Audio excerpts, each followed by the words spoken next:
Olá, amigos. Vamos falar aqui agora dessa repercussão do projeto de lei que visa aí combater a fake news, né? Nós estamos num momento no Brasil muito complicado, não só no Brasil, mas no mundo inteiro, mas a gente faz questão de complicar um pouquinho mais aqui com essa crise política e no meio de uma pandemia, um projeto de lei absolutamente polêmico e que me deixa bastante preocupado por um risco à nossa liberdade de expressão, bem como também um risco às atividades de vários provedores de aplicações de internet.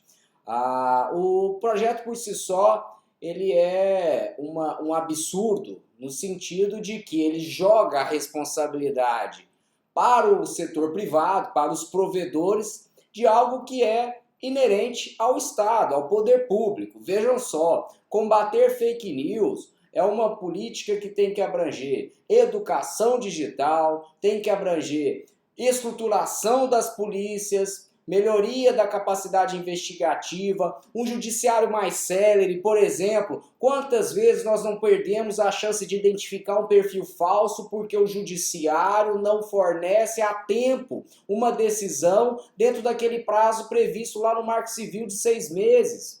E nós temos que lembrar que o provedor de conexão tem 1 ano desde esse fato. Então, muitas vezes você consegue que o provedor de aplicação forneça, mas às vezes não sai um ofício para que o provedor de conexão traga os dados dos titulares. A compreensão, por exemplo, da necessidade de uma porta lógica, de outras informações que são importantes para serem fornecidas, multas que são aplicadas e não são cumpridas pelos provedores. Este é o sistema que combate desvios da internet.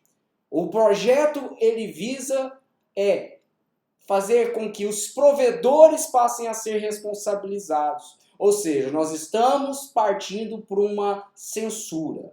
E censura por quê? Nós estamos punindo o meio e não o indivíduo. E isso já vai contra a natureza da própria internet, né? Que são essa interconexão, a questão da liberdade de expressão, a liberdade da informação e também contra o que foi previsto lá no artigo 19 do Marco Civil, que estabeleceu que a responsabilidade dos provedores é somente quando ele descumpre uma ordem judicial e não pode ser responsabilizado pelo conteúdo postado por terceiros.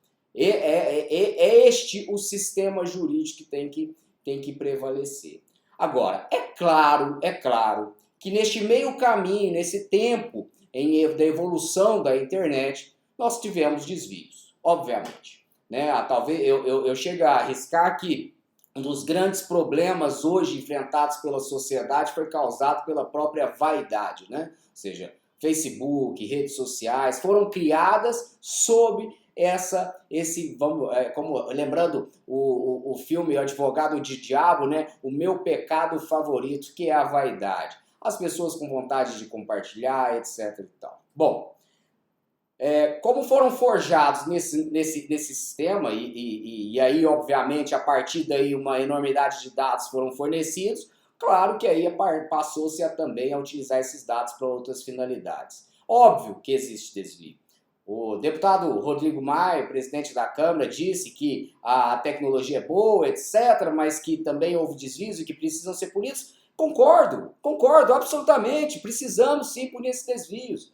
Mas nós temos que tomar muito cuidado com uma legislação que visa combater uma fake news quando sequer a gente faz cumprir a legislação que já existe. Ora, eu não cumpro o Código de Defesa do Consumidor, eu não estruturo delegacia, eu não implemento a educação digital, a política de educação digital que está prevista lá no Marco Civil. E agora eu venho criar responsabilidades para os provedores combaterem fake news. E aí nós temos que corremos um risco muito sério, por mais que não seja esse interesse de censura, um interesse velado, o meu objetivo aqui não é politizar o meu comentário, mas pode ser que no momento o judiciário ou alguma outra uma força investigativa, um órgão de fiscalização possa entender enviesado aqui algumas situações. Mas tem muitas coisas muito claras aqui no projeto que eu faço questão de trazer aqui para vocês. Vou trazer o projeto aqui. E vou citar alguns exemplos, né? Assim, é claro que o projeto inteiro, para mim, ele já parte ele nasce equivocado, né? Mas aqui, por exemplo, a lei ela se aplica a provedores de aplicação com mais de 2 milhões de usuários registrados. Que ofertem serviço de rede social, mas lá na frente ele define rede social como contas conectadas, ou seja, eu posso claramente no futuro falar que um blog, um portal de notícias ali alternativo, que tenha mais de 2 milhões de usuários, seja um provedor de aplicação, e aí ele vai estar sujeito aqui a essas regras pesadas. Ou seja, ele não vai aguentar, ele vai preferir não fazer notícia, ele vai preferir não exercer a sua liberdade de expressão, a liberdade de imprensa, porque os ônus da lei são muito grandes. Né? A questão de, um dos princípios aqui da lei, da questão de buscar maior transparência sobre conteúdos pagos disponibilizados ao usuário. Ora, nós temos no artigo 36 do Código de Defesa do Consumidor que já prevê que toda publicidade deve ser feita de forma ostensiva, apresentada claramente ao consumidor. Vamos fazer cumprir o que a gente já tem.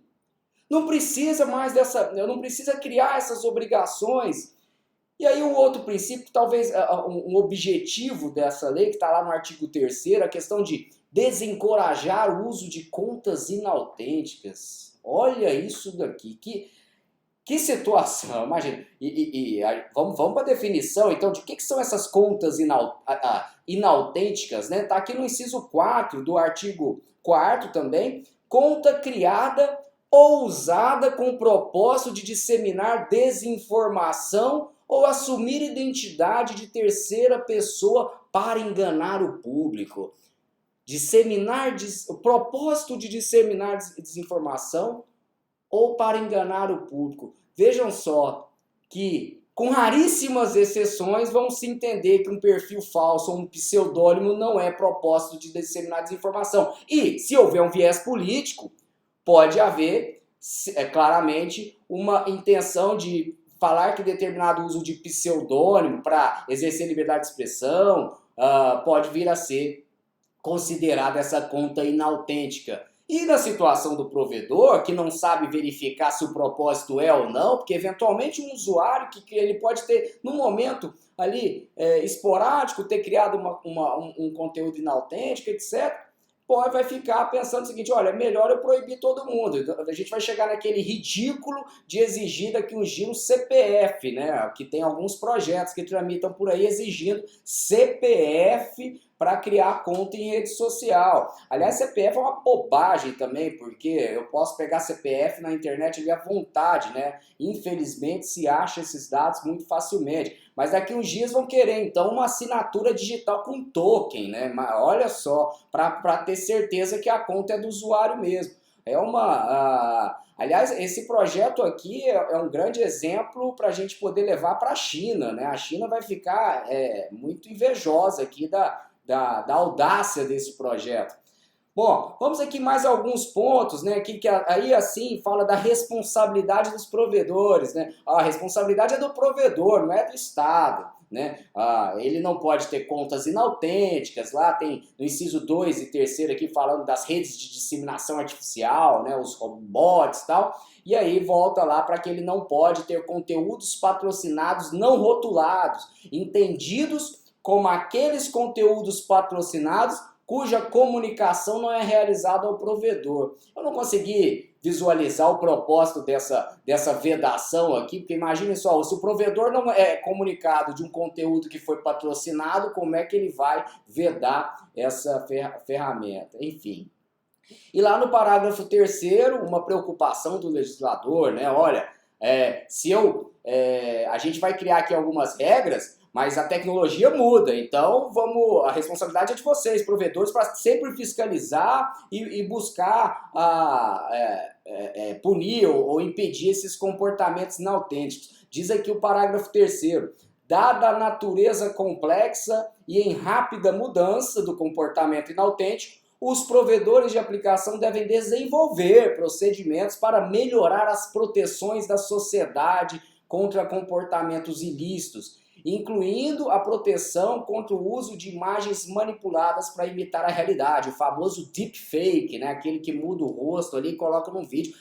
Claro, a gente precisa combater isso mesmo, mas veja que a responsabilidade é do provedor de aplicação para desenvolver procedimentos para melhorar as proteções da sociedade. O provedor agora é que tem que proteger a sociedade contra comportamentos ilícitos.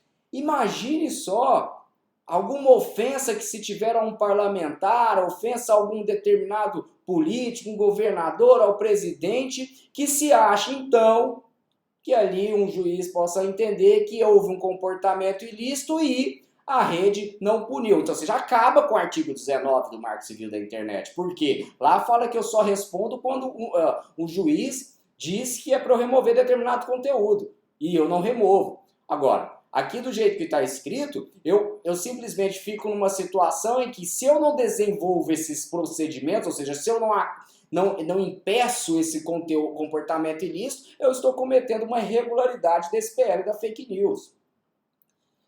Bom, dever de transparência, isso é ótimo, de transparência com o uso de dados, é claro que isso é até um dos princípios da LGPD, não tem problema algum, desde que agora, quando a gente vai minuciar essas obrigações aqui aos provedores, além de criar um ônus não previsto até na LGPD, ele cria aqui, por exemplo, no parágrafo 1º, né? Quando remover um perfil, as plataformas devem fornecer de forma desagregada dados categorizados por gênero, idade e origem dos perfis.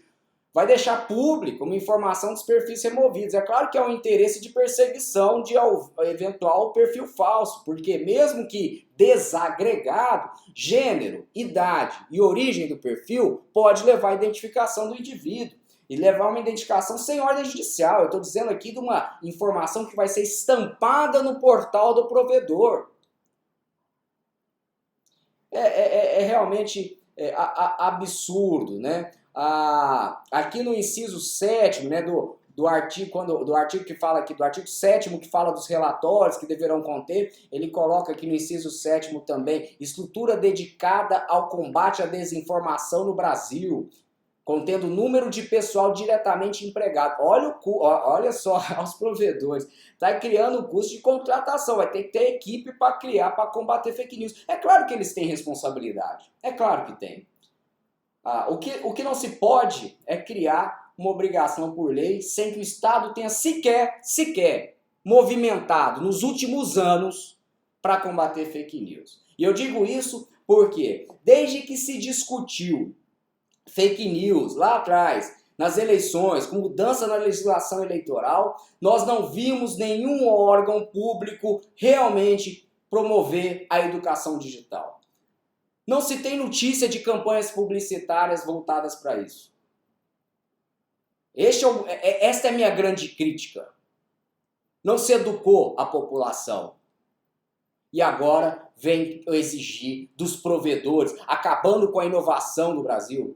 O que é o interesse de se inovar, de criar uma nova rede social, cai por terra. Eu não quero mais investir, eu não quero colocar meu provedor no Brasil. Para quê? Muita regra. Se não bastasse já um tanto de tributo que existe, agora nós temos essas regras também. E aí as redes sociais devem atuar para facilitar o compartilhamento de dados com instituições de pesquisas para análises acadêmicas de desinformação. Aqui, lembrando que para a LGPD já prevê esse compartilhamento para institutos de pesquisa. Claro que aí sempre buscando a pseudonimização, a anonimização, privilegiando a anonimização. A seção 3 desta estranha lei prevê, no artigo 9º, que aos provedores de aplicação, ela prevê que as medidas contra a desinformação, né? Aos provedores de aplicação de que trata esta lei, cabe a tomada de medidas necessárias para proteger a sociedade, mais uma vez, olha o ônus, aí, o provedor tem que proteger a sociedade contra a disseminação de desinformação por meio de seus serviços, informando-a conforme o disposto nos artigos 6º e 7º, lá a questão dos relatórios. As medidas devem ser proporcionais, não discriminatórias e não implicarão em restrição ao livre desenvolvimento da personalidade individual, à manifestação artística e intelectual de conteúdo satírico, religioso, ficcional, literário ou qualquer outra forma de manifestação cultural. Anotem aí, este artigo aqui vai ser a justificativa de que vão falar o seguinte: não, mas o provedor vai respeitar esse desenvolvimento da personalidade. Mas olha a armadilha, olha o embuste aqui. Não está a liberdade de expressão. Manifestação artística, intelectual, conteúdo satírico, religioso, ficcional, literário ou qualquer outra forma de manifestação cultural. Mas não fala aqui da liberdade de expressão. E aqui também outra crítica, porque eu não posso remeter a uma entidade privada a análise de viabilidade ou não de conteúdo. Quem tem que analisar isso, fazer ponderação entre direitos fundamentais, é o judiciário, que tem as ferramentas próprias para isso. Deixar isso sobre o encargo desses provedores que, vamos dizer, que eles resolvam manter as operações no Brasil após a aprovação eventual de um projeto desse, é dar muita arma ao setor privado. É completamente desproporcional. E que pode estar sujeito a um interesse político, né? Um conluio ali entre um eventual governante que vai, então, remover determinado conteúdo sem qualquer tipo de ordem judicial. Aí no artigo 12, vamos ver aqui, eu marquei aqui, ó, os provedores de aplicação devem fornecer um mecanismo acessível e em destaque, disponível por no mínimo 3 meses após a decisão, para que o usuário, criador ou compartilhador do conteúdo, bem como o usuário, o autor de eventual denúncia, possa recorrer da decisão. Olha que maravilha, né? A gente faz aqui, você tem uma justiça paralela, né? O provedor de aplicação, ele é responsável agora para ser o Estado. Ele vai ser o Estado. Ele tem que criar ferramentas para combater fake news e ele tem que também julgar os casos em que as pessoas se sentirem lesadas por eventual remoção. Olha que fantástico, né? É muito bom, né? Vamos terceirizar toda a nossa responsabilidade, né? Nós somos incapazes, nós, Estado, incapazes de combater este problema, que é um problema muito difícil de combater, mas a gente sequer inicia. E aí a gente joga essa responsabilidade aí para os provedores. E é o mesmo aqui do artigo 15, né? Que a provedor que prestar serviço de mensageria privada, vamos dizer que é uma norma direcionada ao WhatsApp, que apresente funcionalidade de comunicação de massa, como listas de transmissão, conversa em grupo e assemelhados, deve requerer permissão do usuário em momento anterior à entrega das mensagens ou inclusão em grupo. Então ele vai ter que ter uma ferramenta lá que, olha, eu não quero ser adicionado em grupos, né? Bom, basta sair do grupo, né? Mas não, agora você tem que ter essa possibilidade de não quero entrar no grupo primeiro. A autorização para recebimento de mensagem em massa será por padrão desabilitado. Aqui até um pouco a gente pode até falar que é um pouco de privacy by design, né? Pensar aí em privacidade, enfim. E aqui no artigo 18, anotei também as mensagens eletrônicas patrocinadas enviadas por meio de serviço de mensageria privada deverão dispor de mecanismo que permita seu descadastramento pelo destinatário, obrigando o remetente a providenciá-lo no prazo de 48 horas. Olha só, essa questão de descadastramento e prazo de 48 horas não é novidade no direito brasileiro. A gente já tem isso lá na lei eleitoral, de quando você manda uma mensagem, não remove, e aí a pessoa pede o descadastramento, você tem ali 48 horas para não enviar novas mensagens, sob pena de multa de R$100 por mensagem enviada. Agora, aqui não é um contato direto com o enviou, é um meio sui generis, é um opt-out para o provedor que não mandou a mensagem. Então é o provedor que tem que ter essa funcionalidade, né? É um sistema aqui meio complexo, né? Hoje já existe até o bloqueio, eu posso bloquear, né? Enfim. Aí o artigo 20, com o propósito de garantir transparência, os provedores de aplicação devem exigir que todos os conteúdos patrocinados incluam rotulação que, olha só, Vai ficar público. Identificar se trata de conteúdo pago ou promovido, ok. Identificar o pagador do conteúdo, incluindo intermediários e pagador original de serviço. Poxa vida, isso aqui são questões que às vezes não são, são às vezes confidenciais do negócio, quanto que alguém investiu numa campanha. Se há um desvio, peça ao judiciário uma ordem para que eles forneçam essas informações, mas não estampar isso para quem quiser. E que pode haver até uma utilização indevida, né, dessas informações. E aí o usuário, para acessar a informação sobre pagador de conteúdo, bem como seus dados de contato. Para quê? Se eu ver, vão fazer ameaça lá, quem fez algum post patrocinado? E aí também direcionar o usuário para acessar informações de quais as fontes de informações e os critérios utilizados para a definição de público-alvo do conteúdo patrocinado. Aqui até a estratégia publicitária, né, fica em risco. Você pensou ali a estratégia e tal, e agora tem que divulgar isso para todo mundo. E às vezes não tem nenhum ilícito. Vejam que aqui não está falando só em casos de ilícito, é em todos. Enquanto deveria ser o seguinte, tem um ilícito, eu remeto a minha indignação ao judiciário, e o judiciário pede à rede social que forneça os elementos necessários para eventual investigação. É assim que funciona no Estado Democrático de Direito. Pois bem, artigo 23, ele fala aqui também que as redes sociais devem tornar pública, em plataforma de acesso restrito e facilitado, dados sobre todos os conteúdos patrocinados ativos e inativos relacionados a temas sociais, eleitorais e políticos. Bom, eu não consigo visualizar nenhum conteúdo em rede social que não seja vinculado a tema social, né?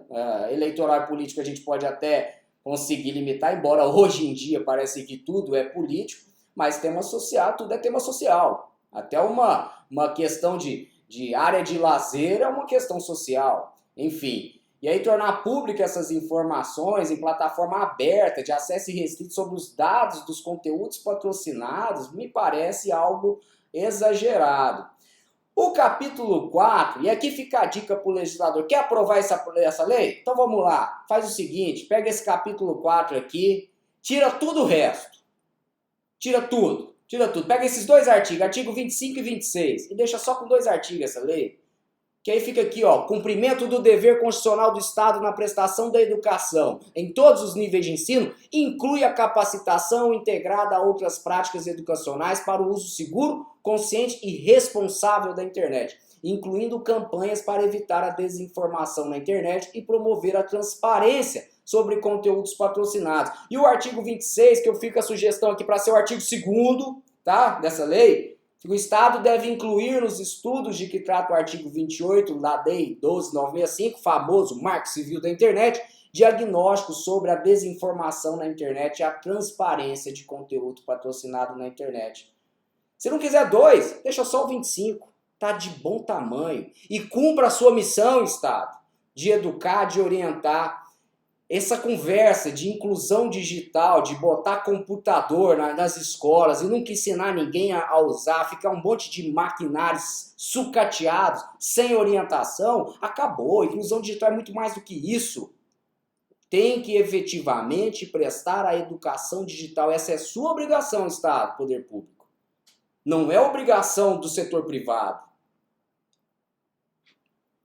Por fim, vamos falar aqui das sanções, que não são pequenas. O provedor está sujeito, na gradação dessas sanções aqui, à proibição do exercício das atividades no país. É claro que está aqui no artigo 28, vão dizer e se defender, de que essas penalidades vão ser aplicadas pelo Poder Judiciário, assegurado o devido processo legal, a ampla defesa e o contraditório. Mas não é só sanção. Não é só sanção, eu tenho já uma série de ônus financeiros e ônus operacionais ao provedor de aplicação que não me parecem justos e adequados à iniciativa privada. Mas ainda que assim tem uma armadilha, porque no artigo 28 ele fala, sem prejuízo das demais sanções civis, criminais ou administrativas. Está sujeito a uma enormidade de outras sanções administrativamente que pode aplicar multa. sem que seja analisado pelo judiciário. É claro que vai poder depois recorrer ao judiciário. Mas aqui tá dizendo que a multa, ela fala o seguinte, vai ser analisada pelo judiciário, mas também pode aplicar sanções civis, criminais ou administrativas. Bom, não entendo o objetivo aqui, se não transparecer uma legalidade ou uma constitucionalidade desse projeto absolutamente inconstitucional. Bom, por fim, coloca lá na lei de improbidade, faz uma alteração na lei de improbidade administrativa, colocando lá como um dos atos de improbidade disseminar ou concorrer para a disseminação de desinformação por meio de contas inautênticas, disseminadores artificiais ou redes de disseminação artificial de desinformação. Aqui é claramente uma punição a servidores públicos que participarem dessas redes de fake news, talvez direcionada ao famoso gabinete do ódio, né, com a sede no poder público, etc. e tal. Bom, amigos, eu sei que o vídeo foi um pouquinho extenso, mas aqui nós passamos toda a legislação para ficar o recado, e eu quero que esse vídeo aqui chegue também aos parlamentares para que se atentem ao risco que estão cometendo por uma questão política. O risco de nós virarmos uma China, o risco de acabarmos com a inovação no Brasil, de criar um ônus à iniciativa privada já tão sobrecarregada de tributos e outras burocracias, também criando aqui agora essa obrigação que o Estado não cumpriu de acabar com as fake news. Um abraço para vocês e que torcemos que haja um bom senso e não tocar adiante este projeto.